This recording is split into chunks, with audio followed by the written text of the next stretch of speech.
इस वीडियो में हम असेसमेंट ऑफ कंपनीज के बारे में पढ़ने जा रहे हैं। असेसमेंट ऑफ कंपनीज में मेनली आपको ये सीखना है कि टैक्स पेबल यानी कि टैक्सेबल लायबिलिटी कैसे बनेगा। बस आपको फिर ये क्वेश्चंस आपसे सॉल्व होने लगेंगे।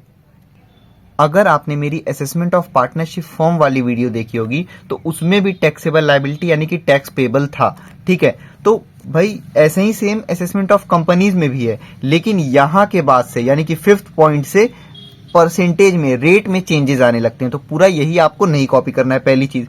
और ये मैं क्यों दिखा रहा हूं, क्योंकि यहां पे जब आप असेसमेंट ऑफ पार्टनरशिप फॉर्म में टैक्सेबल लायबिलिटी कैलकुलेट करते थे तो उसके पहले आपको बुक प्रॉफिट कैलकुलेट करना पड़ता था। फिर बुक प्रॉफिट के बाद आप इस वाले फॉर्मूले से आप कैलकुलेट करते थे टोटल इनकम, इतना बड़ा ऐसे करके, ठीक है। फिर उसके बाद आप एलोकेशन ऑफ इनकम करते थे और मेनली इस वाले टोटल इनकम से आप फिर यहाँ पे सॉल्व करते थे। तो क्या आपको असेसमेंट ऑफ कंपनीज में भी ये सारा ऐसे इतना बड़ा फॉर्मूला करने की जरूरत है, ऐसे टोटल इनकम बनाने की जरूरत है? तो नहीं।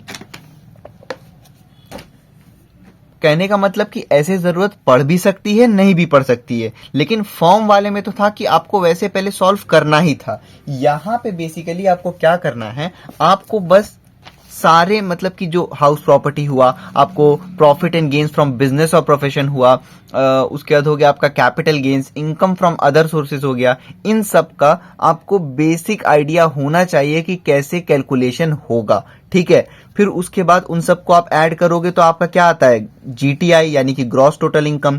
फिर उसके बाद ये कुछ डिडक्शंस हैं जो कि आपको आने चाहिए, और इन डिडक्शंस को जब आप लेस करोगे तब जाके आएगा आपका टोटल इनकम, ठीक है। तो अब भाई देखो, इतना आप 6 सेमेस्टर में हो तो मुझे इतना पता है कि आप लोग को ये सब तो पता ही होगा बेसिकली कि जीटीआई कैसे कैलकुलेट होगा, डिडक्शन कैसे होगा। बाकी इसमें भी जो इंपॉर्टेंट डिडक्शन है जो लगभग सारे ही क्वेश्चन में आते हैं, वो आप मेरे चैनल पे जाओ और उसके बाद वहां पे आप प्लेलिस्ट सेक्शन में जाओ, ठीक है। प्लेलिस्ट सेक्शन में जाने के बाद आप देखो सबकी प्लेलिस्ट बनी हुई है। तो जैसे इनकम फ्रॉम पीजीबीपी का, इसका आप यहाँ पे इंट्रोडक्शन वाला वीडियो देख लो। ऐसे ही हाउस प्रॉपर्टी का, अदर सोर्सेस का, ठीक है। उसके बाद आप यहाँ पे सबसे इंपॉर्टेंट जो मैं आपको हाँ, ये डिडक्शंस वाला। तो डिडक्शन में सारे डिडक्शन आपको नहीं देखने हैं। इसके लिए देखो यहाँ पे क्या लिखा हुआ है कि फॉलोइंग डिडक्शन, तो 80G तो भाई मैं बता रहा हूँ सबसे इंपॉर्टेंट है। तो एक बार आप इसमें जाओ और यहाँ आपको नीचे मिल जाएगा 80G वाला वीडियो, तो वो एक बार देख लो, ठीक है। उसके बाद फिर 80GGA है, तो 80GGA यहाँ पे दे रखा है। फिर GGB भी बोला है तो वो भी है, ठीक है। उसके बाद यहाँ पे एक लिखा हुआ है 80IB भी है इसमें, ठीक है। तो मतलब जो जो कुछ है ऐसे जो जैसे 80IB, तो ये इसका भी वीडियो आपको मिल जाएगा। तो कुछ जो रिडक्शन का आपको यहाँ मिल रहा है वो आप पढ़ लो, लगभग उतने से ही क्वेश्चन आता है। और बाकी का एक बार आप लोग बेसिक आइडिया डिडक्शन वाले चैप्टर से ले लेना, ठीक है। तो वैसे नॉर्मली आप करके टोटल इनकम निकाल दोगे, ठीक है। अब इतना सा मैंने क्यों बताया कि टोटल इनकम आपको निकालना आना चाहिए? भाई बिना टोटल इनकम निकाले आपका आंसर थोड़ी ना हो जाएगा। बस यहाँ मैं आपको ये कहना चाहता था कि जैसा असेसमेंट ऑफ फॉर्म में एक अलग से फॉर्मूला था टोटल इनकम के लिए, ऐसा कुछ नहीं है यहाँ पे। जो अभी तक आप पढ़ के आए हो उसी में से किसी भी तरीके से आपको टोटल इनकम कैलकुलेट करना होगा। और जैसा कि आपको पता है कि टैक्स पेबल यानी कि टैक्सेबल लायबिलिटी में उसकी जरूरत पड़ेगी। तो अब हम स्टार्ट करते हैं इस चैप्टर को, ठीक। अभी तक जो मैंने बताया वो सब एक इंट्रोडक्शन था, ठीक। तो असेसमेंट ऑफ कंपनीज में इसमें हम इस चैप्टर को इस वीडियो में कैसे कवर करेंगे? सबसे पहले हम डोमेस्टिक कंपनीज में क्या बनाना है वो कवर करेंगे। डोमेस्टिक कंपनीज में 2 तरीके के टैक्सेबल लायबिलिटी बनाने होते हैं। एक जैसे हम नॉर्मल बनाते आए हैं, लेकिन उसमें यहां के बाद से रेट्स में चेंजेस हैं, तो वो सब अभी मैं समझाऊंगा।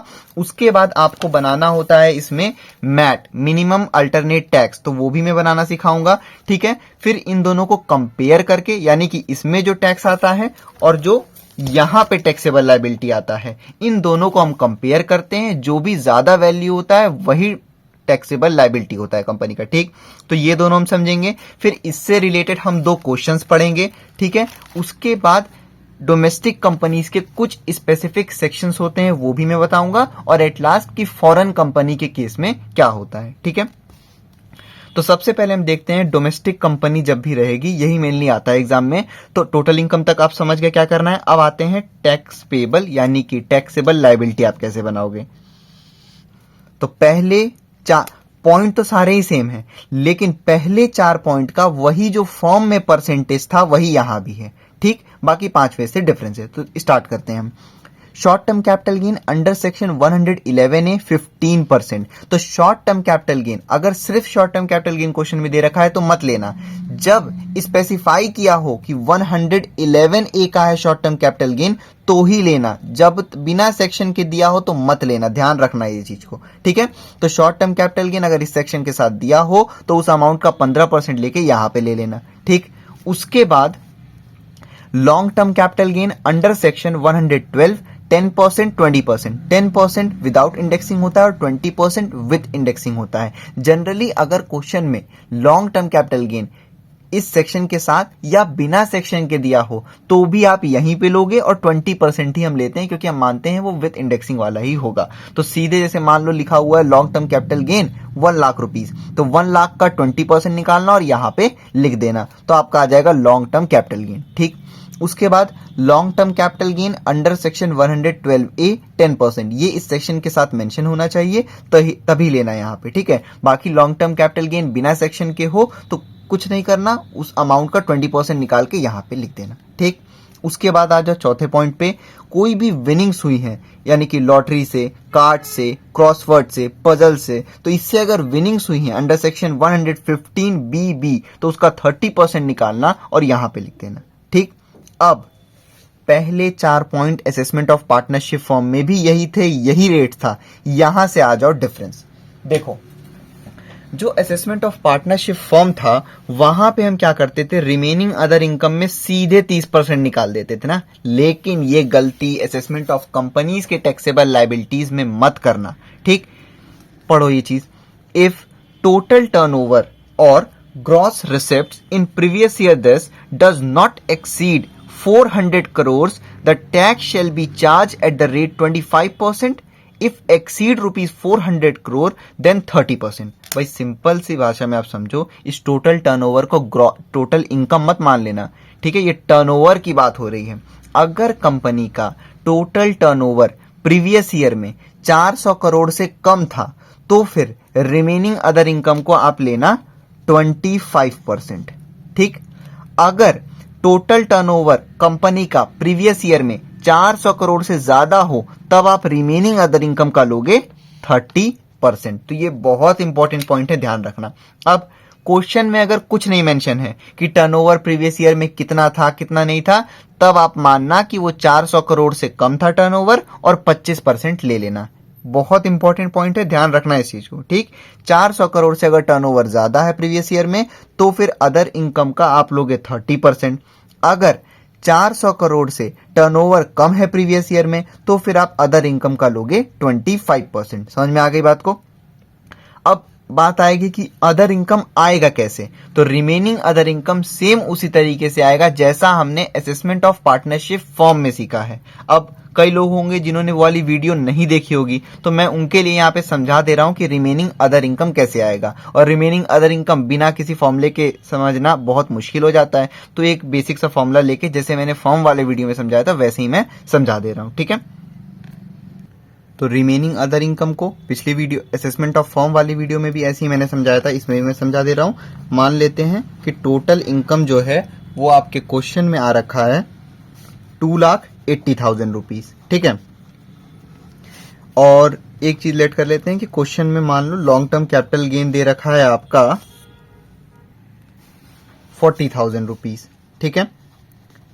तो अब हम टैक्सेबल लायबिलिटी यानी कि टैक्स पेबल हम कैलकुलेट करना चालू करते हैं। तो सबसे पहले अभी जैसे मैंने हेडिंग बताया तो कंप्यूटेशन ऑफ टैक्स पेबल, ठीक है। तो आप ध्यान रखना हर क्वेश्चन में पूरा फॉर्मेट बनाते चलना, इससे आपको याद भी हो जाएगा। तो सबसे पहले short term capital gain under section 111A 15%, ठीक। अच्छा एक और चीज मान लो यहाँ पे क्वेश्चन में, ये रहा क्वेश्चन आपका, ठीक है। और इस क्वेश्चन में एक और चीज मान लो कि शॉर्ट टर्म कैपिटल गेन दे रखा है 20,000 रुपीज, ठीक है। ये है आपका क्वेश्चन, ठीक। मतलब ऐसे क्वेश्चन नहीं आएगा, मैं मान रहा हूं कि जो भी क्वेश्चन है उसमें आपका कैलकुलेशन पे ये आया टोटल इनकम और लॉन्ग टर्म कैपिटल गेन और शॉर्ट टर्म कैपिटल गेन ऐसे दे रखा है। अब अभी मैंने आपको समझाया है कि शॉर्ट टर्म कैपिटल गेन लेना तो है, लेकिन इस सेक्शन के साथ अगर स्पेसिफाई है क्वेश्चन में तभी लेना है हमको। तो आप देखो यहाँ क्वेश्चन में क्या 111A लिखा हुआ है? नहीं लिखा हुआ है। अगर क्वेश्चन में लिख देता है यहाँ पे कि short term capital gain under section 111A 20,000, तब हम यहाँ उसका 15% लेके बाहर लिख देते। लेकिन क्योंकि यहाँ पे 111A नहीं मेंशन है तो हम मानेंगे ये 111A का नहीं है, और इसलिए इसको हम सीधे क्या लिख देंगे? इसको हम लिख देंगे नील। ठीक, कोई दिक्कत नहीं। आगे बढ़ते हैं। फिर उसके बाद long term capital gain under section 112, इसमें मैंने बताया था 10% विदाउट इंडेक्सिंग और 20% विद इंडेक्सिंग। अगर बिना सेक्शन के भी गिवन है तो हम मानते हैं कि वो विद इंडेक्सिंग है और 20% ही वाला ले लेते हैं यहाँ पे। तो सीधे 40,000 रुपीज दे रखा है तो इसका 20% आप निकाल दो, ये आ जाएगा आपका 40,000 का, देखो फिर यहां लिखना 20%, ये आ गया 8,000 रुपीज। ठीक, उसके बाद क्या लेते हैं हम? उसके बाद हम लेते हैं long term capital gain under section 112A 10%। तो क्या क्वेश्चन में है इस सेक्शन के साथ लॉन्ग टर्म कैपिटल गेन? नहीं है, नील लिख दो आप यहाँ पे। फिर उसके बाद हम लेते हैं winnings from lottery, crossword, puzzles etcetera under section 115B कितना परसेंट लेते हैं इसमें? 30% लेते हैं। तो भाई 30%। तो क्या विनिंग्स है क्वेश्चन में? आपको दिख रहा है विनिंग्स? नहीं है, तो इसको भी नील करो। अब आ जाते हैं जो रिमेनिंग अदर इनकम है। तो फॉर्म वाले वीडियो में तो सीधे अदर इनकम का हम कितना परसेंट ले लेते हैं? सीधे हम अदर इनकम का ले लेते थे 30%। लेकिन अभी मैंने कंपनीज वाले में बताया, अगर क्वेश्चन में गिवन है कि टोटल टर्नओवर कंपनी का प्रीवियस ईयर में 400 करोड़ से ज्यादा है तो फिर 30% लेना। अगर बोले 400 करोड़ से कम है टर्नओवर तो फिर 25% लेना। और क्वेश्चन में अगर साइलेंट है, क्वेश्चन में नहीं बताया है कि कितना टर्नओवर था प्रीवियस ईयर में, तो आप मानना कि 400 करोड़ से कम था। तो जब 400 करोड़ से कम मान रहे हो यहाँ पे तो कितना परसेंट लोगे? 25%। ठीक, तो ये इस क्वेश्चन के लिए 25% होगा। ठीक है, ध्यान रखना हमेशा 25 नहीं होगा। यहां हम मान रहे हैं कि 400 करोड़ से टर्नओवर कम है इसलिए 25% ले रहे हैं। ठीक, अब रिमेनिंग अदर इनकम कैसे आएगा? तो ये मैंने भाई समझा रखा था, फिर देख लो आप। टोटल इनकम में से जो भी इनकम यहां पे यूज हो चुका है, ध्यान रखना, टोटल इनकम में से जो भी इनकम यहां पे यूज हो चुका है उसको आप लेस करोगे, इसको नहीं, उसके ओरिजिनल अमाउंट को आप लेस करोगे। जैसे देखो, अब टोटल इनकम में से आप पहले तो ये बताओ मुझे कि इन चारों में से कौन सा यहाँ पे यूज दिख रहा है आपको? ये तो नील है, ये भी नील है, ये भी नील है। केवल ये वाला लॉन्ग टर्म कैपिटल गेन यहाँ पे यूज है, तभी तो 8,000 रुपए आया है। इसका मतलब long term capital gain less करना पड़ेगा। क्या और ये तीनों यूज है? नहीं यूज है, तो इसको छोड़ दो आप। तो टोटल इनकम कितना है क्वेश्चन में आपका? 2,80,000। तो आप लिखो यहाँ पे 2,80,000 रुपीज। उसमें से आपको लेस करना है क्या? जो यूज हो चुका है उसका ओरिजिनल अमाउंट। ये तीनों तो नहीं यूज है, इसको छोड़ दो। जो यहाँ पे यूज हो गया उसका ओरिजिनल अमाउंट देखो कितना है? 8,000 यहाँ था, लेकिन ये 8,000 किसका था? 40,000 का 20% 8,000 आया था, यानी कि ओरिजिनल अमाउंट है 40,000। तो यहाँ ले लो 40,000 रुपीज। ठीक है, समझ में आया? और ये वाला अमाउंट नहीं लेस करना है, जो यूज हुआ है उसका ओरिजिनल अमाउंट। तो 40,000 को आप लेस करोगे तो ये हो जाएगा 2,40,000। ठीक, तो ये हो गया 2,40,000। और अब यहां कितना ले रहे हैं हम? 25%, क्योंकि हम मान रहे हैं कि टर्नओवर 400 करोड़ से कम था। तो 2,40,000 का आप ले लो 25%। तो 2,40,000 रुपीज का 25%, ये आ गया 60,000 रुपीज। यहां पे लिखो आप। ठीक है, अब इन सबको ऐड करोगे तो ये क्या आएगा? ये आ जाएगा 68,000। यहां तक समझ में आ गया? अब आगे देखते हैं। ठीक है, ये मैंने समझा दिया रिमेनिंग अदर इनकम कैसे आएगा। फिर उसके बाद आप इसको यानी कि short term capital gain, long term capital gain, long term capital gain, winnings और अदर इनकम, इन सबको ऐड करोगे तो आएगा आपका एक इनकम यहां पे। ठीक है, अब आगे बढ़ते हैं। उसके बाद ऐड करते हैं सरचार्ज। तो फॉर्म वाले वीडियो में आपने देखा होगा कि अगर टोटल इनकम 1 करोड़ से ज्यादा है तो हम सरचार्ज लेते हैं 12%। अगर टोटल इनकम 1 करोड़ से कम है तो नहीं लेते हैं सरचार्ज। ठीक, लेकिन कंपनी के केस में सरचार्ज तो लेते हैं, लेकिन यहां थोड़ा सा केस डिफरेंट है। देखो आप यहां पे ध्यान से, टोटल इनकम अगर 1 करोड़ से ज्यादा है और 10 करोड़ से कम है, यानी कि 1 से 10 करोड़ के बीच में है, तो फिर सरचार्ज लोगे आप 7%। और जब टोटल इनकम 10 करोड़ से ज्यादा है तो आप लोगे 12%। समझ में आया कि फर्म वाले में केवल एक ही केस था कि 1 करोड़ से ज्यादा, लेकिन यहां नहीं है ऐसा। कंपनी वाले में 2 केस ध्यान रखना। अगर क्वेश्चन में आपका टर्नओवर बता रहा हूं, टोटल इनकम 1 करोड़ से ज्यादा है और 10 करोड़ से कम है, तो इस वाले अमाउंट का आप 7% लोगे, ठीक, वो सरचार्ज हो जाएगा आप। लेकिन अगर टोटल इनकम जो है वो 10 करोड़ रुपए से ज्यादा है, तो फिर आप इस वाले इनकम का लोगे 12%, वही हो जाएगा सरचार्ज, और यहां पे लिख दोगे, फिर दोनों को आप ऐड कर दोगे तो एक अमाउंट आ जाएगा। ठीक है, तो भाई देख लो इस क्वेश्चन में यहां पे सरचार्ज 1 करोड़ से ज्यादा है, टोटल इनकम नहीं, 1 करोड़ से ज्यादा नहीं है, तो इसका मतलब सरचार्ज नील रहेगा।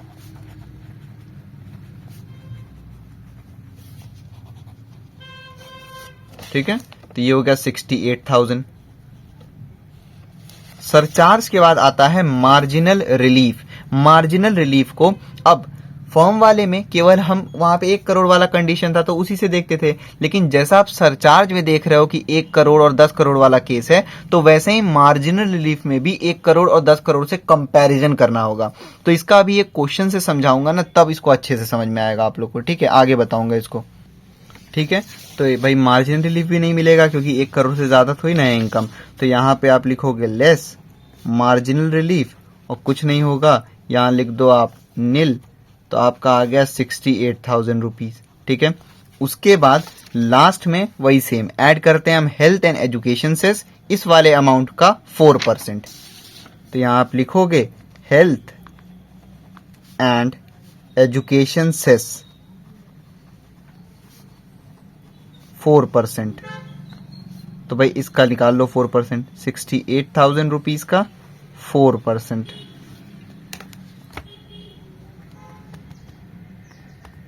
ये आ गया 2720।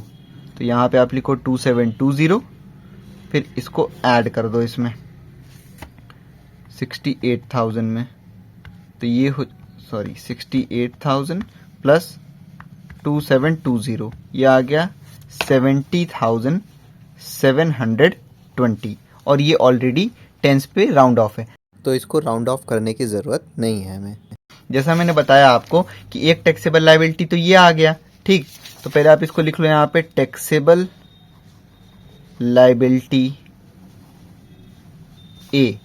ठीक, उसके बाद अभी एक टैक्सेबल लायबिलिटी आप इस वाले फॉर्मूले से निकालोगे, फिर वो हो जाएगा टैक्सेबल लायबिलिटी बी। अब इसमें से और इस वाले में से जो भी ग्रेटर अमाउंट होगा वही होगा टैक्स पेबल। ठीक, तो हम देख लेते हैं अगर टेंस पे राउंड ऑफ नहीं है तो क्या करना है। जैसे यहाँ पे होता 24, तो 24 20 के पास है कि 30 के पास है? भाई 24 20 के पास है, तो हम इसको लिख देते 20। कहने का मतलब ये लास्ट प्लेस जो जो टेंस प्लेस है ये राउंड ऑफ होनी चाहिए, तो उसको आप कर लेना। ठीक है, अगर मान लो कि यहाँ लिखा होता 70,724, तो इसको आप लिखते 70,720। समझ आया बात को? लिखा होता 70,728, तो ये 30 के पास था, तो हम लिख देते 70,730। ठीक है, ऐसे ध्यान रखना आप। तो एक बार फिर से आप इसको देख लो कि डोमेस्टिक कंपनी के केस में टैक्स पेबल यानी कि टैक्सेबल लायबिलिटी कैसे आएगा। Short term capital gain under section 111A 15% में रहेगा, और ये गिवन होना चाहिए 111A में तो ही लेना, अगर स्पेसिफाइड नहीं है सेक्शन के साथ तो मत लेना। ठीक है, उसके बाद फिर long term capital gain section के साथ हो ना हो हमको यहीं पे लेना होता है अंडर सेक्शन 112 में, और 20% ही बेसिकली हम लेते हैं क्योंकि ये माना जाता है कि ये विथ इंडेक्सिंग है और 10% वाला विदाउट इंडेक्सिंग है, तो आप सीधे 20% निकाल के यहाँ लिख देना। फिर लॉन्ग टर्म कैपिटल गेन इस सेक्शन के साथ होगा तभी उसका 10% निकालना और यहाँ लिखना। फिर कोई भी विनिंग्स हुई है तो अंडर सेक्शन 115B में निकालना और यहाँ पे लिख देना। फिर अदर इनकम, अगर टोटल टर्नओवर कंपनी का प्रीवियस ईयर में 400 करोड़ से कम है तो फिर 25%, अगर 400 करोड़ से टोटल टर्नओवर ज्यादा हो गया है तो फिर 30% निकालना अदर इनकम का। अदर इनकम कैसे आएगा अभी मैंने बताया है, आप बैक करके देख सकते हो। फिर उसके बाद इन पांचों को आप ऐड करोगे तो एक इनकम आएगी यहाँ पे। फिर आप लिखना ऐड सरचार्ज, अगर टोटल इनकम 1 करोड़ से ज्यादा है और 10 करोड़ से कम है तो फिर आप इस वाले अमाउंट का 7% लोगे और वही सरचार्ज हो जाएगा, उसको ऐड कर लोगे। लेकिन अगर टोटल इनकम 10 करोड़ से ज्यादा है तो इस वाले इनकम का आप 12% लोगे और वो सरचार्ज हो जाएगा और उसको आप ऐड करना इसमें, फिर यहाँ पे एक वैल्यू आएगी। उसके बाद मार्जिनल रिलीफ, तो इसको भी एक क्वेश्चन कराऊंगा तब समझाऊंगा इसको, ठीक है। इसको भी कंपेयर करना होता है 1 करोड़ और 10 करोड़ से कंडीशन के मुताबिक। फिर उसके बाद यहाँ पे लेस करते हैं तो एक अमाउंट आता है। फिर उसके बाद आप ऐड करते हो हेल्थ एंड एजुकेशन सेस 4%, इस वाले अमाउंट का 4% निकालते हो, यहां लिखते हो, ऐड कर लेते हो, ये हो जाता है टैक्सेबल लायबिलिटी। तो अभी ये आया है टैक्सेबल लायबिलिटी ए। अब हम सीखेंगे कि मैट कैसे निकालते हैं। सबसे पहले तो आप ये जान लो कि मैट होता क्या है और हम क्यों बनाते हैं। तो पहले मैं ये पढ़ ले रहा हूं, उसके बाद मैं बताता हूं, ठीक है। तो MAT is minimum alternate tax. The government has introduced various profit link deductions and incentives in order to encourage investment in various industries. Taxpayers who are eligible to claim such deductions incentives may become zero tax companies or may end up paying marginal tax though they are capable of paying normal tax, hence ensuring not to completely disrupt the intention of introducing such incentives by taking it away indirectly, and also to ensure levy of tax on such zero tax marginal tax companies. Concept of minimum tax was introduced. This was introduced for companies in the name of minimum alternate tax to collect minimum tax to be paid by companies who are claiming profit linked deductions in such financial years wherein normal tax payable is lower than MAT. तो भाई जैसा कि आपको पता है कि GTI के बाद रिडक्शन मिलता है कई सारा, तो कंपनी उन सारे रिडक्शंस का फायदा लेके कई बार जीरो टैक्स कंपनी बन जाती है। मतलब कि अपना टैक्स जीरो दिखा देती है कि भाई हमने तो इतने सारे रिडक्शन दिए थे, अब मेरा क्या कहते हैं एकदम जीरो हो गया, जीरो टैक्स कंपनी में बन गया हो, या फिर बहुत ही जरा सा टैक्स दिखा देते हैं। तो इन सब को रोकने के लिए सरकार ने इंट्रोड्यूस कर दिया मिनिमम अल्टरनेट टैक्स, ठीक है। अब क्या होता है कि भाई जैसे एक नॉर्मल टैक्स तो निकलता ही था इस वाले फॉर्मूले से, ठीक है, एक आता था टैक्सेबल लायबिलिटी। अब उसके बाद ये मैट से भी निकलेगा, उसके बाद ये वाले मैट को और उस वाले टैक्सेबल लायबिलिटी को कंपेयर किया जाएगा। जो भी ग्रेटर अमाउंट होगा वही टैक्सेबल लायबिलिटी होगा, उतना ही टैक्स पे होगा। तो मिनिमम अल्टरनेट टैक्स, और ये सेक्शन आप याद रखना, सेक्शन 115JB, ठीक है। तो सबसे पहले आप लोगे बुक प्रॉफिट जो अंडर सेक्शन 115JB है उसका सीधे सीधे 15% आप ले लेना, ठीक है। ये देखो ऐसे क्वेश्चन में दे रखा होगा कि book profit under section 115JB ये अमाउंट है, ठीक। तो इस वाले अमाउंट का आप सीधे 15% लेना, 15%, और यहाँ पे लिख देना, ठीक।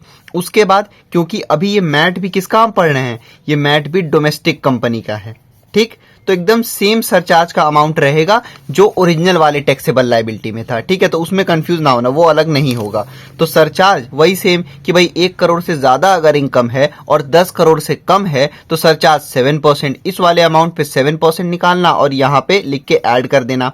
अगर टोटल इनकम या फिर टोटल इनकम या फिर ये वाले बुक प्रॉफिट की बात हो रही है यहाँ पे, ठीक है, कि जैसे यहाँ पे होता था ना कि टोटल इनकम अगर 1 करोड़ से ज्यादा है तो यहाँ पे वही है कि टोटल इनकम या फिर ये वाले बुक प्रॉफिट को कह रहा है, ठीक है। तो इस वाले बुक प्रॉफिट अगर 1 करोड़ से ज्यादा या 10 करोड़ से कम तो इसका ले लेना 7% और यहाँ पे ऐड कर देना इसमें, ठीक। उसके बाद अगर 10 करोड़ से ज्यादा है बुक प्रॉफिट तो फिर आप क्या करोगे, इस वाले बुक प्रॉफिट का आप 12% निकालना और यहां लिखना और ऐड कर लेना इसको, फिर एक अमाउंट आएगा। उसके बाद लेस करना मार्जिनल रिलीफ, ये अभी आगे बताऊंगा, कंपेयर करके ये भी करना है कैसे करना है, ठीक है।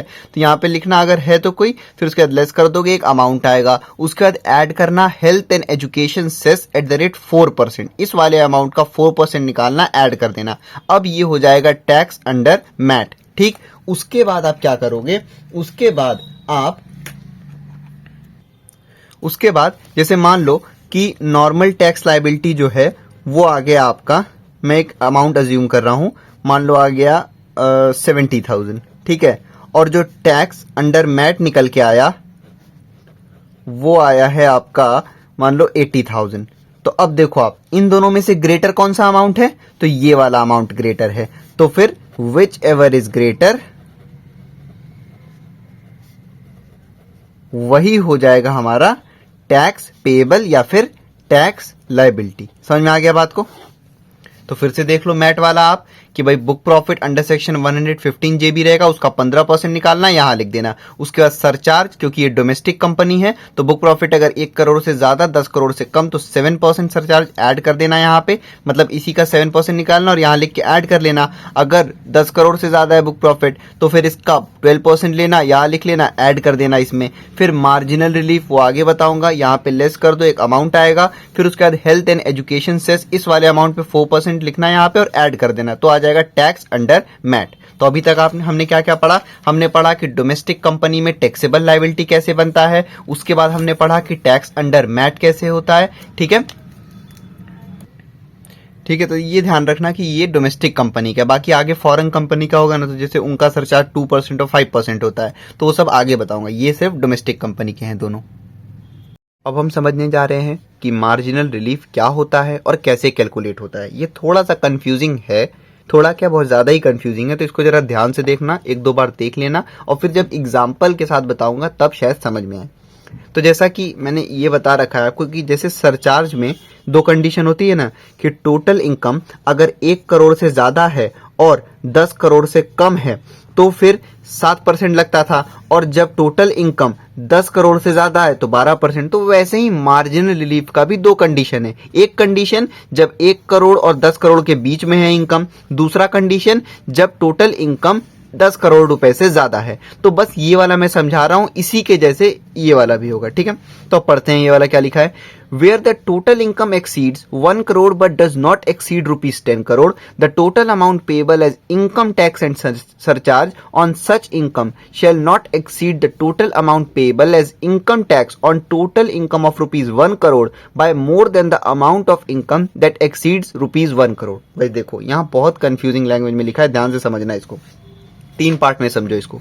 सबसे पहले लिखा है कि टोटल इनकम जब 1 करोड़ और 10 करोड़ के बीच में है तब, और जैसा कि आपको पता है कि 1 करोड़ से जब इनकम ज्यादा रहती है तो उस पे नॉर्मल इनकम टैक्स के अलावा सरचार्ज भी लगता है। तो वही चीज लिखा है कि जब 1 करोड़ से ज्यादा और 10 करोड़ से कम है तो जो टोटल अमाउंट पेबल है as income tax and surcharge on such income, मतलब वैसे इनकम पे कि जो 1 करोड़ से ज्यादा है और 10 करोड़ से कम है, तो उस पे इनकम टैक्स और सरचार्ज जो पेबल है वो ज्यादा नहीं होना चाहिए। अच्छा, किससे ज्यादा नहीं होना चाहिए अब ये देख लेते हैं। does not exceed the total income as income tax on total income of rupees 1 crore. ये जो 1 करोड़ के इनकम पे इनकम टैक्स लगता है उससे ज्यादा नहीं होना चाहिए। अब पहले तो ये देखो कि यहाँ इनकम टैक्स और सरचार्ज दोनों था, यहाँ पे सिर्फ इनकम टैक्स है। अरे भाई जब 1 करोड़ से ज्यादा है इनकम टैक्स तभी तो सरचार्ज लगेगा।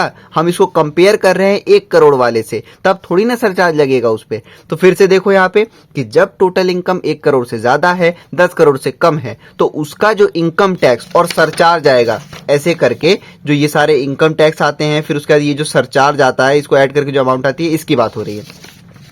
तो जो इनकम टैक्स और सरचार्ज आएगा वो ज्यादा नहीं होना चाहिए। किससे ज्यादा नहीं होना चाहिए? जो 1 करोड़ पे इनकम टैक्स लगा है। अब आप कहोगे कि भाई ऐसे तो हर बार 1 करोड़ पे जो इनकम टैक्स लगा है वही कम आएगा, तो फिर ये सीधे सीधे इसी का क्यों नहीं निकाल देते? भाई आगे भी लिखा है कुछ कि कितने से ज्यादा नहीं होना चाहिए, ये थोड़ा ध्यान से समझना।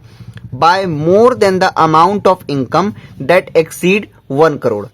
भाई जैसा कि अभी हमने पढ़ा कि यहाँ पे इनकम टैक्स और सरचार्ज लग रहा है, मतलब कि 1 करोड़ से इनकम ज्यादा है, तो वो इनकम जो कि 1 करोड़ से ज्यादा है उसको और इस 1 करोड़ को आप कंपेयर करना, जितने से ये ज्यादा है। सपोज करो कि वो लिखा है 1 करोड़ 2 लाख रुपए था, ठीक? तो 1 करोड़ और 2 लाख, 1 करोड़ और 1 करोड़ 2 लाख में कितने का डिफरेंस है? 2 लाख रुपए का। तो इसका मतलब कि ये जो इनकम टैक्स और सरचार्ज इस वाले पे गया है और जो 1 करोड़ पे इनकम टैक्स आएगा, इन दोनों को कंपेयर करना, और वो जो कंपैरिजन है ये इस 2 लाख रुपए से ज्यादा नहीं होना चाहिए। अगर टैक्स का डिफरेंस इस 2 लाख रुपए से ज्यादा है, इसका मतलब कि उतना ही अमाउंट जितना ज्यादा है वो हो जाएगा मार्जिनल रिलीफ। अभी एक बार फॉर्मूला से क्वेश्चन से देख लो, तब शायद समझ में आए, फिर दोबारा हम इस पे आएंगे अभी, ठीक है? तो इधर देखो, एक क्वेश्चन था, ऐसा हम मान रहे हैं कि उसमें शॉर्ट टर्म ये चारों ही नहीं थे, ठीक है? जब चारों नहीं है तो नील हो गया। Short term capital gain under section 111 ए नील, 112 नील, 112 ए नील, 115 बीबी ये भी नील हो गया। उसके बाद लेते हैं हम remaining other income. Remaining other income नहीं समझ में आ रहा है तो पीछे जाके बैक करके देखो, मैंने समझा रखा है। तो रिमेनिंग अदर इनकम आता कैसे है? टोटल इनकम में से आप यहां पे जो इनकम यूज हो गया है उसका ओरिजिनल अमाउंट को लेस करते हो। तो यहां तो कुछ ही नहीं यूज हुआ है। और हाँ, इस क्वेश्चन में हम अज्यूम कर रहे हैं कि टोटल इनकम कितना है, 1 करोड़ 2 लाख रुपए। ठीक है, तो फिर 1 करोड़ 2 लाख में जब यहां पे कुछ भी नहीं यूज हुआ है तो इसका मतलब जीरो माइनस होगा, मतलब यही हो गया रिमेनिंग अदर इनकम। ठीक, दूसरी चीज, जब क्वेश्चन में साइलेंट रहता है कि कंपनी का टर्नओवर प्रीवियस ईयर में कितना था, तो हम मानते हैं कि 400 करोड़ से ज्यादा, 400 करोड़ से कम है टर्नओवर, तो फिर 25% लेते हैं उस पे। तो 1 करोड़ 2 लाख का 25% कैलकुलेटर पे कैलकुलेट कर लेना।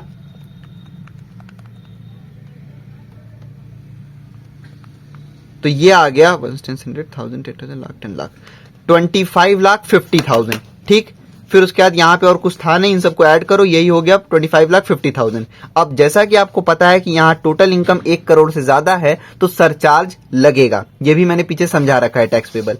ठीक है, तो 1 करोड़ से ज्यादा है, इसका मतलब सरचार्ज लगेगा। अच्छा, कितना सरचार्ज लगेगा, 7%। क्यों? क्योंकि यहां पे टोटल इनकम 1 करोड़ और 10 करोड़ के बीच में है। ठीक है, और जब 10 करोड़ से ज्यादा रहते इनकम तो हम 12% सरचार्ज लेते। तो यहां पे 1 करोड़ और 10 करोड़ के बीच में था इनकम, 1 करोड़ 2 लाख था, तो हमने इस वाले अमाउंट का लिया 7%। ठीक, तो 25,50,000 का आप 7% कैलकुलेटर पे करो, आ गया 1,78,500। ठीक है, इसको ऐड कर दो, ये आया जो अमाउंट। अब यहां पे रुक जाओ, जैसा कि बताया था मैंने कि मार्जिनल रिलीफ भी कब आता है, जब टोटल इनकम 1 करोड़ से ज्यादा हो तो ही। सेम जैसे सरचार्ज वाली 2 कंडीशन है, वैसे इसकी भी 2 कंडीशन होती है कि जब 1 करोड़ और 10 करोड़ के बीच में हो इनकम, दूसरी कंडीशन जब 10 करोड़ से ज्यादा हो। तो यहां तो ये 1 करोड़ और 10 करोड़ के बीच में है इनकम, तो मार्जिनल रिलीफ भी हमको कैलकुलेट करना पड़ेगा, देखना पड़ेगा कि कुछ एमआर है कि नहीं है। ठीक, अब यहां तक आप समझ गए होंगे। अब कैसे आएगा मार्जिन रिलीफ, जो मैंने यहां पे अभी आपको पढ़ के बताया वो मैं अब लिख के दिखाऊंगा, तो शायद समझ में आए आपको। ठीक है, दूसरी चीज, ये जो बोला था ना कि income tax and surcharge on such income, यही है वो इनकम टैक्स और सरचार्ज। मतलब कि ऑन, और ये जो ऑन सच इनकम यहां बोला है, वो ऑन सच इनकम कौन सी इनकम है, ये 1 करोड़ 2 लाख।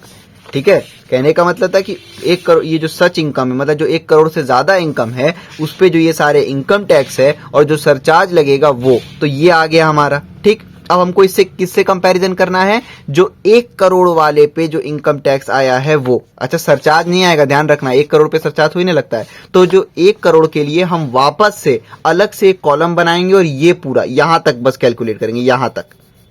फिर से बता रहा हूं, ये नहीं कैलकुलेट करना है क्योंकि 1 करोड़ तक के अमाउंट पे सरचार्ज नहीं लगता है। तो यहां तक का फिर से हमको एक साइड में छोटा सा बना लेना, जैसे यहां पे लिख लो आप। तो short term capital gain under section 111A, तो 15% ये नील है। और सेम वही जो इस क्वेश्चन में रहेगा वही लेना है, अलग से कुछ नहीं लेना है। फिर उसके बाद लॉन्ग, बस हम ये कर रहे हैं कि हम ये टैक्स पेबल बना रहे हैं, लेकिन किसका टैक्स पेबल हम बना रहे हैं, हम ये बना रहे हैं 1 करोड़ वाले का टैक्स पेबल। अच्छा, अगर यहां पे इनकम 10 करोड़ से ज्यादा होता तो फिर हम 10 करोड़ से कंपेयर करते और यहां पे 10 करोड़ वाला टैक्स पेबल बनाते। ठीक है, तो अभी 1 करोड़ से ज्यादा है तो हम 1 करोड़ से कंपेयर कर रहे हैं, तो 112, फिर होता है इसमें 10% और 20%, तो ये भी हो गया नील। फिर उसके बाद long term capital gain under section 112A, ये हो जाएगा 10%, ये कितना है, ये भी नील है। उसके बाद लेते हैं हम winnings from lottery, crossword, puzzles etcetera under section 115B, कितना परसेंट, तो 30%, ये भी नहीं है, नील कर दो इसको, मतलब सेम जो यहां पे था वही रहेगा। अब यहां से थोड़ा अलग हो जाएगा, remaining other income. Remaining other income आता कैसे है भाई, रिमेनिंग अदर इनकम आता है टोटल इनकम में से ये चारों जो भी यूज हो चुका है, इन चारों में से उसका ओरिजिनल अमाउंट हम लेस करते हैं। तो यहां पे चारों ही नहीं यूज हुआ है, तो टोटल इनकम कितना था, अभी मैंने बोला ना ये 1 करोड़ 2 लाख रुपए वाली कंडीशन थी, तो इसको किससे कंपेयर करोगे आप, 1 करोड़ से। तो 1 करोड़ है टोटल इनकम,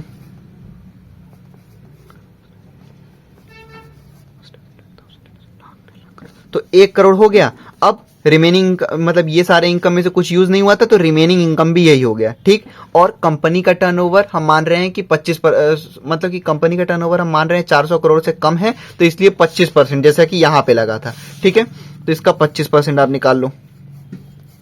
तो 1 करोड़ का जब आप 25% निकालोगे, 100, 1000, 10,000, लाख 10 लाख करोड़, तो 25% निकालोगे तो ये आएगा 25 लाख रुपए। ठीक है, यहां लिख दो 25 लाख रुपए। ठीक, ऊपर कुछ है नहीं, इन चारों मतलब इन सबको ऐड करो, यही आ जाएगा वापस से 25 लाख रुपए। उसके बाद हम क्या लेते हैं, सरचार्ज। लेकिन यहां पे टोटल इनकम 1 करोड़ थी, और सरचार्ज कब लेते हैं, जब 1 करोड़ से ज्यादा होता है तब, तो यहां सरचार्ज तो नहीं लगेगा। ठीक, अब फिर से आओ इस पे, ये जो बोला था ना कि इनकम टैक्स और सरचार्ज को हमको कंपेयर करना है, तो किससे कंपेयर करना है, 1 करोड़ वाले इनकम टैक्स से। तो ये आ गया 1 करोड़ वाला इनकम टैक्स। अब इससे हम कंपैरिजन करेंगे। अब कैसे कंपैरिजन करेंगे वो देखो।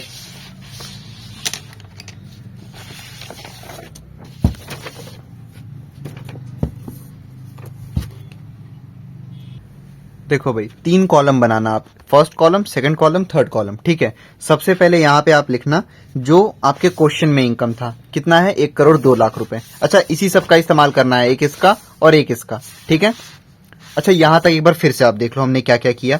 क्योंकि यहां पे इनकम 1 करोड़ रुपए से ज्यादा थी, तो हमको सरचार्ज कैलकुलेट करना था, सॉरी मार्जिनल रिलीफ भी कैलकुलेट करना था। तो उसके लिए सबसे पहले हमने देखा कि यहां तक तो हो गया था, सरचार्ज तक तो हो गया। अब मार्जिनल रिलीफ के लिए हमको क्या करना पड़ता है, अगर टोटल इनकम 1 करोड़ से ज्यादा और 10 करोड़ से कम है, तो हम इसका कंपेरिजन करते हैं 1 करोड़ वाले इनकम से, जैसा कि हमने यहां पे किया 1 करोड़ वाले इनकम से। ठीक है, ठीक है, अगर यही चीज यहां पे 10 करोड़ से ज्यादा होता तो हम इसको 10 करोड़ से कंपैरिजन करते। ठीक, तो यहां पे सबसे पहले आपने समझ गया कि यहां तक तो आ गया था। उसके बाद हमने 1 करोड़ वाला भी इनकम निकाल लिया कि टैक्सेबल इनकम कितना आया, बस यहां तक निकाल के छोड़ देना, सरचार्ज निकालने की जरूरत नहीं है क्योंकि इनकम 1 करोड़ से कम है। ठीक है, सॉरी 1 करोड़ तक है, तो 1 करोड़ तक सरचार्ज नहीं लगता है। अब ये वाला स्टेप है, तो इसमें क्या क्या करना है वो देखो आप। सबसे पहले जो क्वेश्चन में इनकम था वो लिख दो, 1 करोड़ 2 लाख रुपए। ठीक है, उसके बाद यहां लिख दो आप 1 करोड़ रुपए। ठीक, जैसे अगर यहां 10 करोड़ से ज्यादा होता तो हम यहां 10 करोड़ से कंपैरिजन करते। ठीक, समझ में आ गया। अब ध्यान से, यहां पे कितने कितने परसेंट यूज हुए हैं, एक हुआ है 25%, ये 1 करोड़ 2 लाख वाले में, और एक हुआ है 7%। तो यहां लिख लो आप 25% और 7%। और ऊपर भी कोई अगर यूज हुआ होता तो वो भी लिखते, ऊपर कोई भी नहीं यूज हुआ है परसेंटेज, बाकी इसका लिखने कोई मतलब नहीं, मेन बस देखो। तो 1 करोड़ 2 लाख रुपए पे 1 करोड़ 2 लाख रुपए पे 25% और फिर 7% निकालने पे ये वाली वैल्यू आई है। कुछ नहीं करना, इस वैल्यू को यहां पे लिख दो, 27,28,500 रुपीज। ठीक, उसके बाद 1 करोड़ वाले में क्या क्या यूज हुआ है, अगर यहां से भी कोई परसेंटेज हुआ तो वो भी लिख देते, यहां सिर्फ 25% यूज हुआ है, तो लिखो आप 25%। कितना आया है, 25 लाख रुपए। ठीक है, यही क्वेश्चन में बोला था हमसे, यही जो मैंने बुक में आपको पॉइंट पढ़ाया था, यही चीज लिखा था कि जो इनकम टैक्स और सरचार्ज ऑन सच इनकम, यहां पे ये वही ऑन सच इनकम है जो बुक में यहां पे बोला था ना कि जो इनकम टैक्स और सरचार्ज सच इनकम पे आ रहा है, मतलब 1 करोड़ से ज्यादा वाले इनकम पे जो इनकम टैक्स और सरचार्ज आ रहा है उसको हमको कंपेयर करना था। किससे कंपेयर करना था, 1 करोड़ वाले इनकम टैक्स से। अब कंपेयर देखो कैसे करना है, सिंपली इसको इससे माइनस कर दो। जब 1 करोड़ 2 लाख माइनस 1 करोड़ आप करोगे, कैलकुलेटर पे करके देखना, तो आएगा 2 लाख रुपीज। ठीक, और जब 27,28,500 में से ये 25 लाख माइनस करोगे तब क्या आएगा, 27,28,500 माइनस 25 लाख, तो ये आ गया 2,28,500। इसको आप यहां पे लिख दो।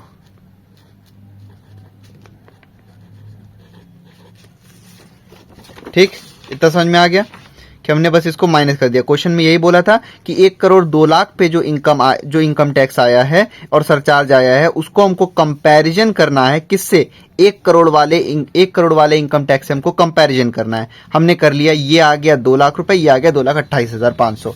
लास्ट वाले लाइन में यही चीज लिखी थी कि by more than the amount of income that exceed 1 crore. भाई मैंने आपसे क्या बोला था मार्जिन रिलीफ पढ़ाते समय कि ये 1 करोड़ पे जो टैक्स लगता है उससे ज्यादा नहीं होना चाहिए। लेकिन कितने से ज्यादा नहीं होना चाहिए, अब ये ध्यान से देखना, उतने से ज्यादा नहीं होना चाहिए जितना 1 करोड़ 2 लाख और इस 1 करोड़ के इनकम के बीच में डिफरेंस है। कहने का मतलब कि जैसे कि आप देख रहे हो कि 1 करोड़ और 1 करोड़ 2 लाख में डिफरेंस कितना है, तो 2 लाख रुपीस, और 25 लाख और 27 लाख 28,500 में डिफरेंस कितना है, 2 लाख 28,500। और मार्जिनल रिलीफ का कंसेप्ट यही कहता है कि 1 करोड़ से ज्यादा वाले इनकम पे जो आया है इनकम टैक्स और सरचार्ज, वो 1 करोड़ वाले इनकम टैक्स से ज्यादा नहीं होना चाहिए। मतलब उतना ही होना चाहिए जितना ये है, या उससे कम होना चाहिए। इससे मतलब इनकम के डिफरेंस से जहां ये ज्यादा आया तो जितना ज्यादा अमाउंट रहेगा वही हो जाएगा मार्जिनल रिलीफ। तो जैसा कि आप देख रहे हो, इनकम का डिफरेंस था 2 लाख और टैक्स का डिफरेंस था 2,28,500। तो जब आप इसको कैलकुलेटर पे कैलकुलेट करोगे तो ये आ जाएगा आपका 28,500। 28,500 रुपीज आपका हो जाएगा मार्जिनल रिलीफ इस क्वेश्चन के लिए। ठीक है, और एक इजी तरीका बताऊं कि कैसे आप पहचानोगे कि मार्जिनल रिलीफ आपको देना है कि नहीं देना है। जब ये क्या है, ये टैक्स है, ये भी टैक्स है, ध्यान से देखना, जब टैक्स इनकम वाले डिफरेंस से ज्यादा आए तो फिर उस कंडीशन में मार्जिनल रिलीफ मिलेगा। जैसा कि आप देख रहे हो यहां टैक्स का डिफरेंस कितना है, 2,28,500 और इनकम का डिफरेंस कितना है, 2 लाख रुपीस। तो क्या इनकम का डिफरेंस से ज्यादा है टैक्स का डिफरेंस, हाँ ज्यादा है। तो जब भी टैक्स का डिफरेंस इनकम के डिफरेंस से ज्यादा हो तो फिर मार्जिनल रिलीफ मिलेगा। तो जैसा आप देख रहे हो यहां टैक्स का डिफरेंस ज्यादा था इनकम के डिफरेंस से, इसलिए मार्जिनल रिलीफ मिला। फिर से देख लो आप इसको, यहां बोला गया था कि जब टोटल इनकम 1 करोड़ से ज्यादा है, 10 करोड़ से कम है, तो जो टोटल अमाउंट पेबल है as income tax and surcharge इस वाले इनकम पे वो ज्यादा नहीं होना चाहिए 1 करोड़ के इनकम टैक्स से। कितने से ज्यादा नहीं होना चाहिए, जितना 1 करोड़ और 1 करोड़ से ज्यादा वाले इनकम में डिफरेंस है उससे ज्यादा नहीं होना चाहिए। तो सबसे पहले हमने 1 करोड़ 2 लाख वाला टैक्सेबल लायबिलिटी बनाया, उसके बाद सरचार्ज पे आके हमने रोक दिया। फिर ये 1 करोड़ से हमने कंपेयर किया तो ये आया 25 लाख। फिर हमने 3 कॉलम बनाए, पहले में हमने लिखा 1 करोड़ 2 लाख, दूसरे में 1 करोड़। अब इसको माइनस कर देते हैं हम, तो ये आ गया डिफरेंस इसका। फिर उसके बाद यहाँ ये जो टैक्स आया है ये वाला वो लिखते हैं, और यहाँ पे जो 1 करोड़ वाले में आता है वो लिखते हैं। फिर उसके बाद इसका डिफरेंस लेते हैं और इसका डिफरेंस लेते हैं। ठीक, फिर हमने देखा कि जो टैक्स का डिफरेंस था वो इनकम के डिफरेंस से ज्यादा आया है, और वही चीज मार्जिन रिलीफ में बोला गया है कि जब भी टैक्स का डिफरेंस इनकम के डिफरेंस से ज्यादा हो तो जितने भी अमाउंट से ज्यादा है उतना अमाउंट हो जाएगा मार्जिनल रिलीफ। तो जैसा कि यहाँ पे टैक्स का डिफरेंस इनकम के डिफरेंस से ज्यादा था तो इसलिए हमने डिफरेंस कैलकुलेट किया, और ये हो जाएगा 28,500 मार्जिनल रिलीफ। तो इसको कैसे करेंगे, यहाँ पे लिख देंगे 28,500, 28,500। इसको हम लेस कर लेंगे इस वाले इनकम से, 27 लाख 28,500। इसमें से माइनस करेंगे हम 28,500, ये कितना आ गया, 27 लाख रुपीस। ठीक है, 27 लाख रुपीस। उसके बाद हम ऐड करते हैं हेल्थ एंड एजुकेशन सेस, कितना परसेंट, 4%। तो इस वाले अमाउंट पे 4% लेंगे हम, तो इसका 4% लेंगे तो आ जाएगा 1,08,000 रुपीज, 1,08,000 रुपीज। इसको आप ऐड कर दो 27 लाख में, यह आ गया 28,08,000 रुपीज टैक्सेबल लाइबिलिटी या फिर टैक्स पेबल। ठीक है, अब जैसे यहां पे अगर टैक्स वाला डिफरेंस इनकम के डिफरेंस से कम होता तो फिर कोई भी मार्जिनल रिलीफ नहीं मिलता। ठीक है, इस वाले लाइन को बस याद रखना कि टैक्स का डिफरेंस अगर इनकम के डिफरेंस से ज्यादा है तो मार्जिनल रिलीफ मिलेगा, नहीं तो नहीं मिलेगा। ठीक है, तो जैसे यहाँ पे टैक्स वाला डिफरेंस इनकम के डिफरेंस से ज्यादा था तो इतना हो गया मार्जिनल रिलीफ। ऐसे ही सेम 10 करोड़ वाला होगा, जब 10 करोड़ से ज्यादा है तो 10 करोड़ से कंपेयर करना और सेम तरीके से आ जाएगा। ठीक है, एक इलस्ट्रेशन देख लेते हैं जिससे कि जो डोमेस्टिक कंपनी का हमने टैक्स लायबिलिटी देखा है वो हमको और अच्छे समझ में आ जाएगा। इलस्ट्रेशन 2 एससी मेहरोत्रा की बुक है ये, असेसमेंट ऑफ कंपनी चैप्टर। और domestic company in which public are interested submits the following information.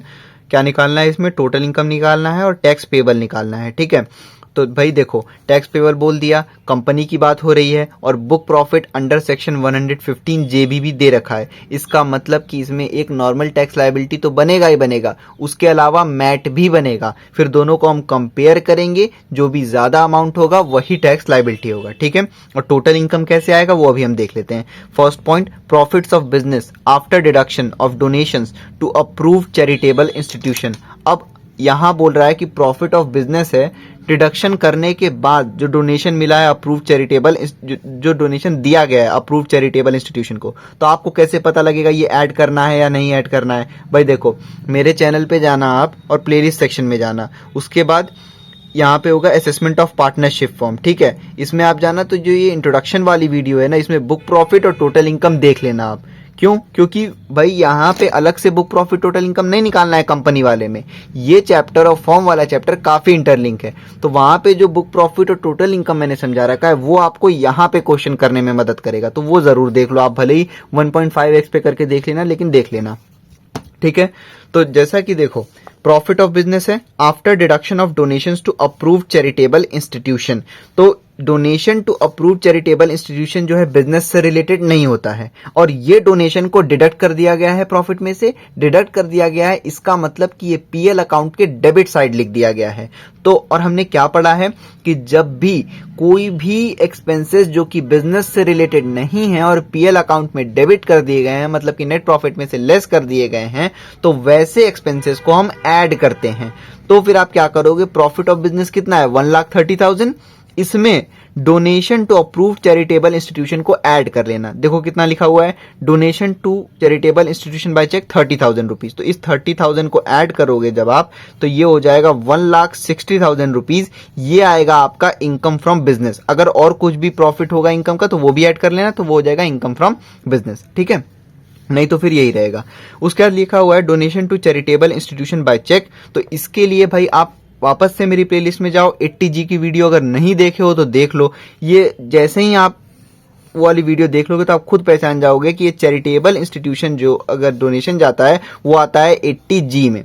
तो जब 80G में आता है तो वहां पे पहले हम कैलकुलेशन करेंगे और फिर उसके बाद GTI में से लेस करते हैं डिडक्शन में इसको, ठीक है। फिर है इंटरेस्ट ऑन गवर्नमेंट सिक्योरिटीज 10,000, ये इनकम फ्रॉम अदर सोर्सेज का है, ये ऐड होगा। फिर dividend from domestic company gross 60,000, ये भी इनकम फ्रॉम अदर सोर्सेज का ऐड होगा। फिर लॉन्ग टर्म कैपिटल गेन, ये भी income from other sources, sorry ये है कैपिटल गेन का, तो ये भी टोटल इनकम में आता है, ठीक है। फिर लिखा हुआ है बुक प्रॉफिट अंडर सेक्शन 115 जेबी 8 लाख रुपीज। इसको मत ऐड कर देना कि अरे ये तो बुक प्रॉफिट ही है, बिजनेस इनकम ही तो है, नहीं। जब लिखा है अंडर सेक्शन 115 जेबी, इसका मतलब कि ये बस मैट के टैक्स लायबिलिटी के लिए काम आएगा। इसका आपके टोटल इनकम में, ग्रॉस टोटल इनकम में कोई काम नहीं होगा, ना ही नॉर्मल टैक्स लायबिलिटी में भी इसका कोई काम नहीं होगा। सीधे इसका जब अलग से मैट बनाएंगे तब काम आएगा। आगे जो लिखा है कि फाइनेंशियल ईयर में कंपनी ने डिपॉजिट किया था 15,000 रुपए in industrial development bank of India. तो भाई यहाँ साफ साफ लिखा हुआ है नोट्स में, no deduction is available to the company regarding deposit in IDBI। तो उसमें डिपॉजिट के लिए कोई भी डिडक्शन नहीं मिलना है। आगे लिखा है the company distributed a gross dividend of rupees 1 lakh, इसका भी कोई काम नहीं है हमको। तो हमको यहाँ पे टोटल इनकम और टैक्स लायबिलिटी निकालना है। सबसे पहले हम निकाल लें टोटल इनकम, उसी की मदद से हम निकालेंगे टैक्स लायबिलिटी। तो सबसे पहले आप फॉर्मेट बना लो, कंप्यूटेशन ऑफ टोटल इनकम, ठीक है। फिर जो भी असेसमेंट ईयर होगा आपका वो यहाँ पे लिख लेना आप,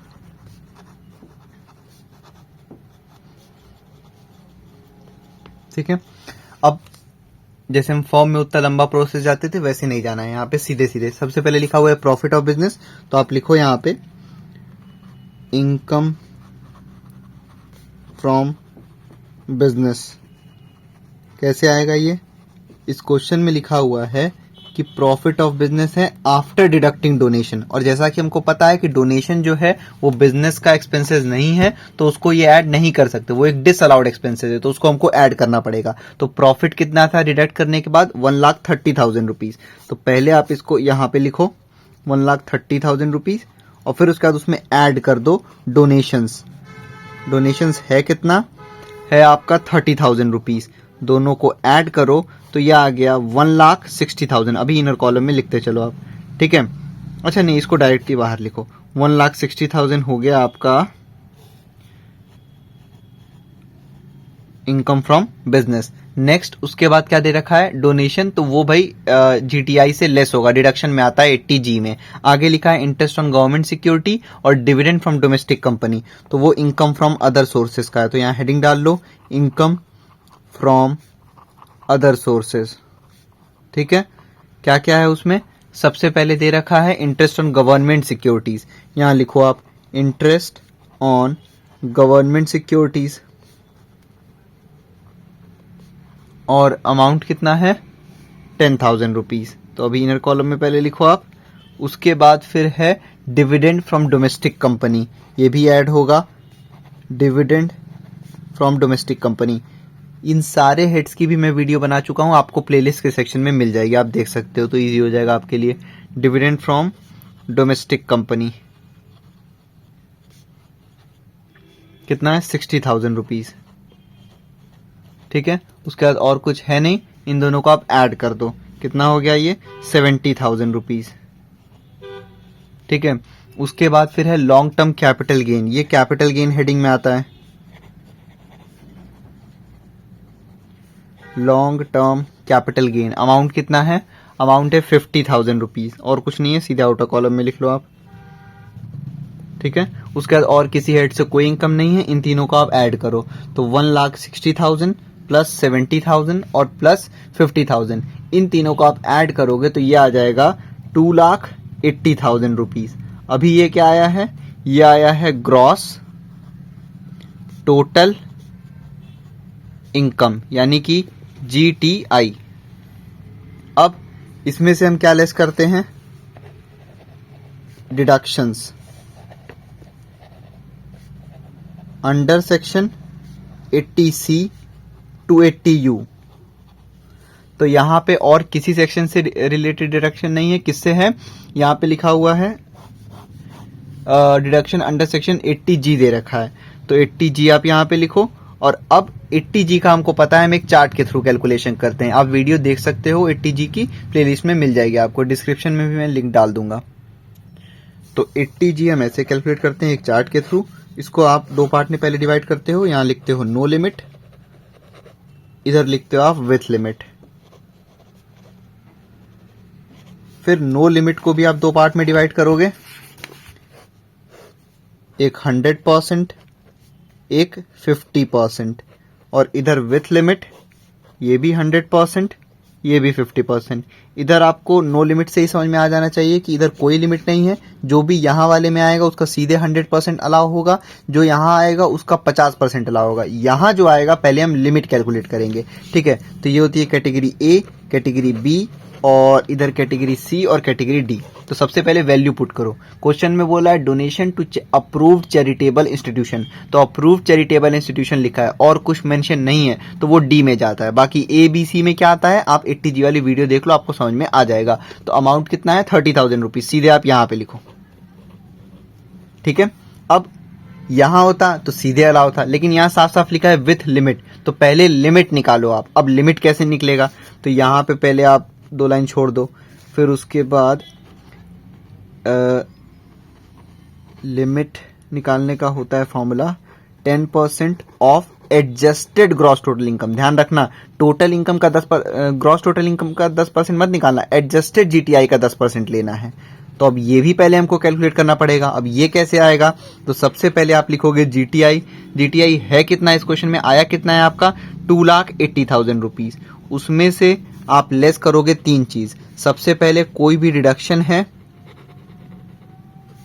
under section 80C to 80U accept 80G, क्योंकि 80G ही तो कैलकुलेट कर रहे हैं हम, तो कुछ नहीं है यहाँ पे, नील लिख दो। उसके बाद क्या कोई डिडक्शन है, सॉरी, उसके बाद क्या कोई लॉन्ग टर्म कैपिटल गेन है, तो हाँ है, इस क्वेश्चन में कितना है दिया हुआ है 50,000 रुपीज, ठीक है, तो वो ले लो यहाँ पे। उसके बाद लेते हैं हम शॉर्ट टर्म कैपिटल गेन, लेकिन अगर इस सेक्शन के साथ स्पेसिफाई है तो, इस सेक्शन के साथ स्पेसिफाई नहीं है तो मत लेना। तो इस क्वेश्चन में तो ऐसे भी नहीं दे रखा है, नहीं लेना है, नील लिख दो। तो बस 2,80,000 में आप ये 50,000 रुपीज लेस कर दो तो ये आ जाएगा 2,30,000 रुपीज। ये क्या आ गया, ये आ गया एडजस्टेड GTI। ठीक, अब इसको यहां पे पुट करो तो 10% ऑफ एडजस्टेड GTI कितना आ गया, 2,30,000। इसका 10% निकालो, आ गया 23,000 रुपीज। ये आ गई लिमिट। ठीक, इस लिमिट को आप यहां पे पुट करो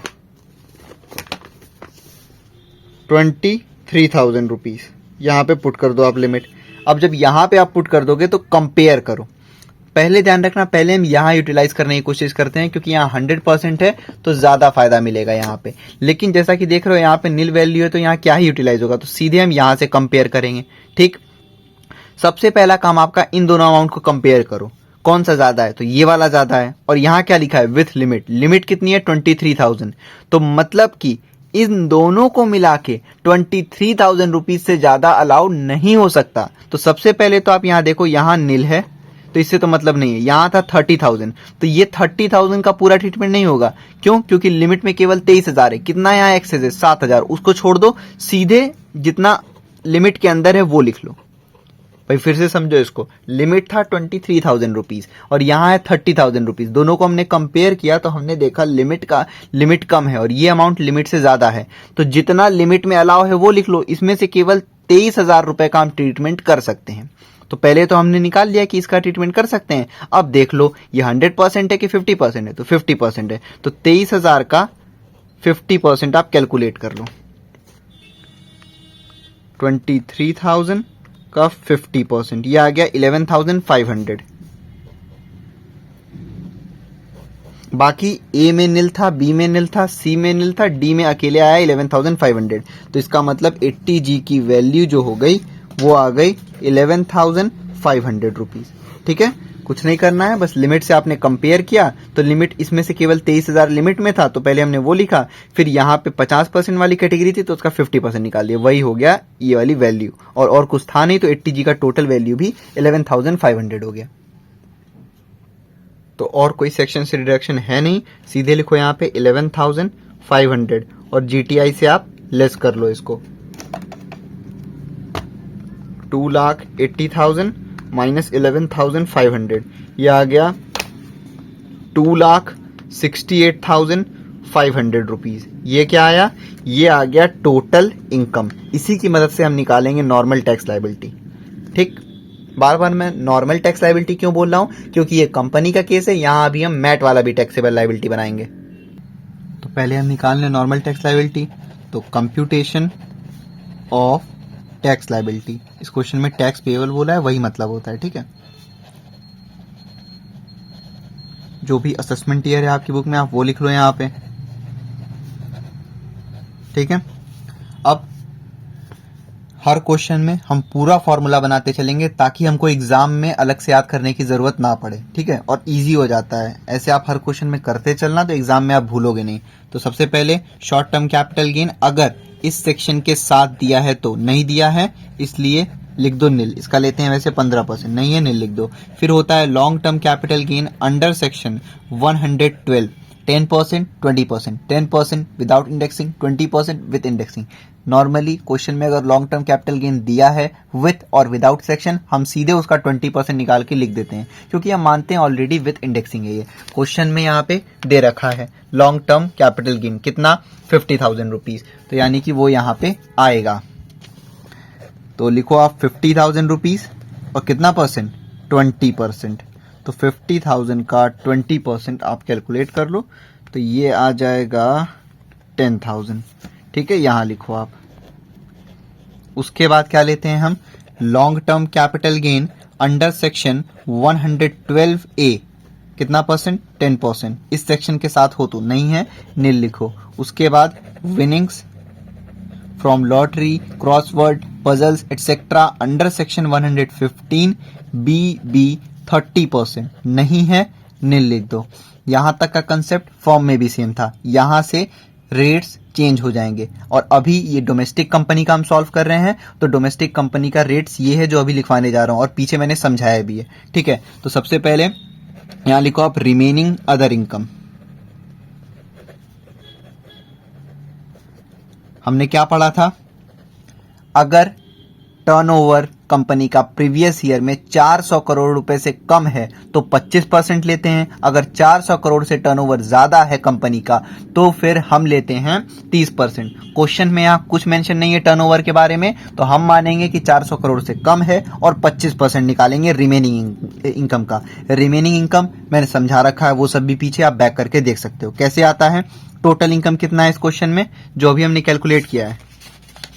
टोटल इनकम है 2,68,500। तो लिखो आप 2,68,500। उसमें से माइनस क्या करते हैं? इन चारों में से जो भी यहां पे यूज हो गया है उसका ओरिजिनल अमाउंट। फिर से सुनो, इन चारों में से जो भी यहां पे यूज हो चुका है उसका ओरिजिनल अमाउंट। ये नहीं यूज हुआ है, ये भी नहीं यूज हुआ है, ये भी नहीं यूज हुआ है, सीधे इसका ओरिजिनल अमाउंट उठा लो। ओरिजिनल अमाउंट कितना है? 50,000 रुपए। 50,000 रुपए यहां लिखो और कुछ था नहीं, सीधे लेस करो इसको। 2,68,500 माइनस 50,000 रुपीज कितना आ गया? 2,18,500। ठीक है, यहां लिखो आप 2,18,500। अच्छा, यहां हम क्या मान रहे हैं कि टर्नओवर 400 करोड़ से कम है, तो कितना परसेंट लेंगे? 25%। ठीक, तो 2,18,500 का 25% कितना आ गया? 54,625। यहां पे लिख दो।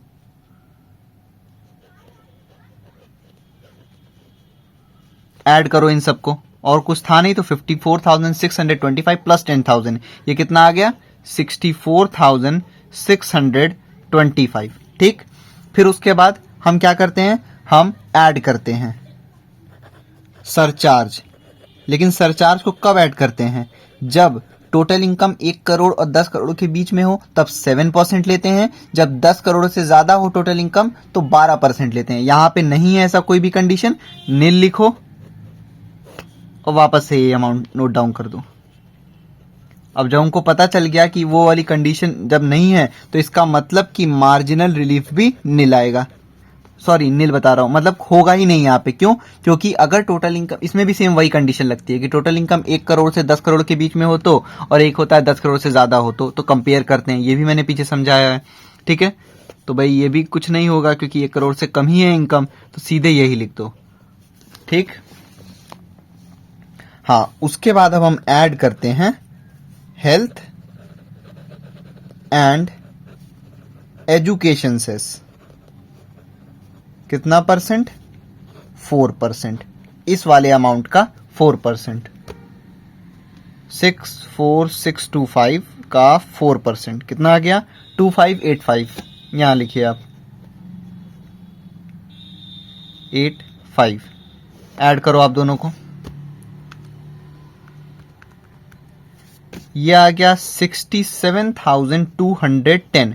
और ये ऑलरेडी 10th प्लेस पे राउंड ऑफ है तो इसको राउंड ऑफ करने की जरूरत नहीं है। अभी इसको आप नाम दे दो टैक्स पेबल, टैक्स लाइबिलिटी नाम दे दो इसको आप ए। अब हम मैट वाला निकालेंगे, उसको बी लिखना, दोनों को कंपेयर करेंगे, जो ज्यादा होगा वही होगा इस क्वेश्चन का टैक्स पेबल। अब हम यहीं पे कैलकुलेट करेंगे tax under MAT, tax under MAT, minimum alternate tax. ये भी मैंने पीछे समझा रखा है, बैक करके देख सकते हो। तो भाई इसमें हम क्या करते हैं, जो बुक प्रॉफिट होता है अंडर सेक्शन 115 जेबी का, उसका हम सीधे सीधे कितना परसेंट ले लेते हैं? 15%।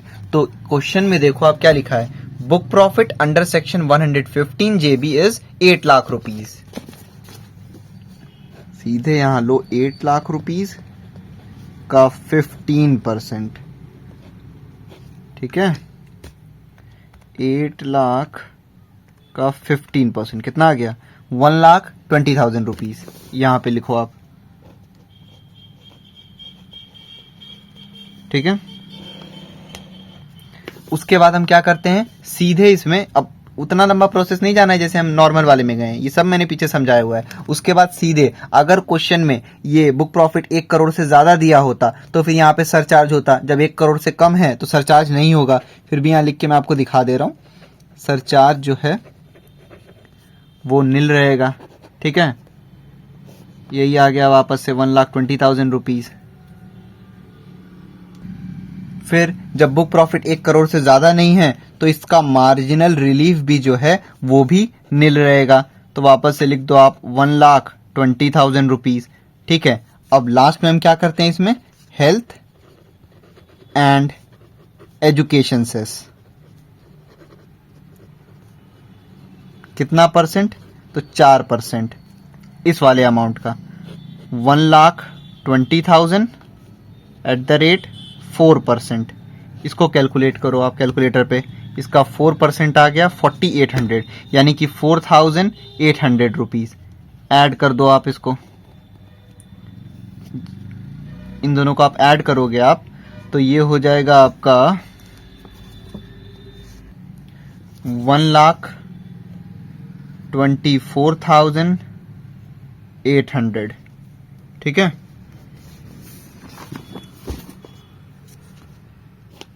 तो ये आ गया आपका टैक्स अंडर मैट, इसको नाम दे दो बी। उसके बाद हम क्या लिखते हैं भाई, सिंपली यहां लिख देते हैं टैक्स पेबल ए और b whichever is more, whichever is more.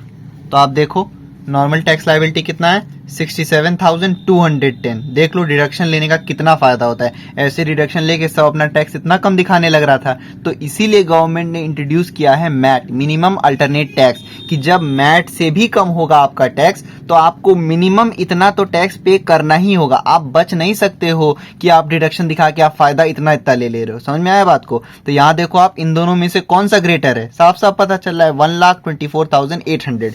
तो यहां लिखोगे आप कि hence tax payable is 1,24,800 rupees. ठीक है, तो क्वेश्चन में हमसे टोटल इनकम पूछा था, टोटल इनकम ऑलरेडी हम कैलकुलेट कर चुके हैं। मैं आपको फिर से एक बार दिखा दे रहा हूं, आप स्क्रीनशॉट लेना चाहते हो तो ले लो। यहाँ पे है हमारा, ये था ऐसे हमने टोटल इनकम निकाला था, आया है 2,68,500। फिर उसके बाद हमने 80G का कैलकुलेशन किया हुआ है।